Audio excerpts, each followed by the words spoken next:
विटा शहरात 14 वर्षांचा अनुभव आणि दरवर्षी उत्तम निकालाची परंपरा जपणारी बालाजी अकॅडमी। इथे 11वी-12वी सायन्स बरोबरच जेईई, नीट, सीईटी आणि एनडीए परीक्षांसाठी खास मार्गदर्शन दिलं जातं। अनुभवी शिक्षक, सुसज्ज क्लासरूम, दर्जेदार नोट्स, साप्ताहिक टेस्ट आणि विद्यार्थ्यांच्या सर्वांगीण अभ्यासावर लक्ष। हॉस्टेल आणि मेसचीही सुविधा उपलब्ध, म्हणजे संपूर्ण अभ्यासासाठी आदर्श वातावरण।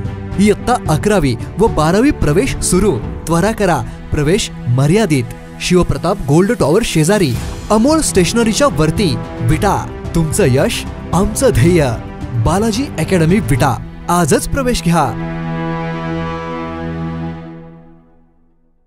कुरुंदवाड माळभाग परिसरातील सिद्धार्थ चौकात रविवारी मध्यरात्रीच्या सुमारास अक्षय दीपक चव्हाण उर्फ अक्षा नायनट वय वर्ष 26 या तरुणावर अज्ञात 3 हल्लेखोरांनी धारदार शस्त्राने खून केल्याची धक्कादायक घटना घडली। जुना वाद आणि रागाने बघण्याच्या कारणावरून हा खून झाल्याची प्राथमिक माहिती आहे।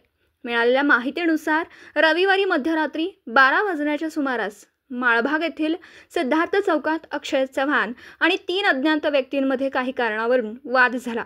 हा वाद विकोपाला जाऊन आरोपींनी अक्षयवर धारदार शस्त्राने प्राणघातक हल्ला केला। हल्लेखोर फरार झाला। या हल्ल्यात अक्षय गंभीर जखमी झाला। त्यानंतर अक्षय उठून पळून सन्मित्र चौक येथील पायरीवर बसला आणि त्याच वेळी त्याला उपचारासाठी हॉस्पिटलमध्ये दाखल करण्यात आलं, मात्र त्याचा उपचारापूर्वीच मृत्यू झाला।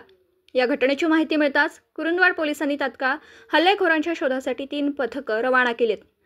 अपर पोलीस अधीक्षक अण्णासाहेब जाधव आणि उपाधीक्षक समीर सिंह साळवे यांच्या मार्गदर्शनाखाली तपास सुरू आहे।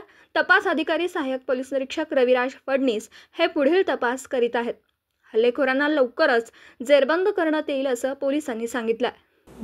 दिवसभरातील घडामोडींचा आढावा घेण्यासाठी पाहत रहा N24 मराठी न्यूज चॅनल।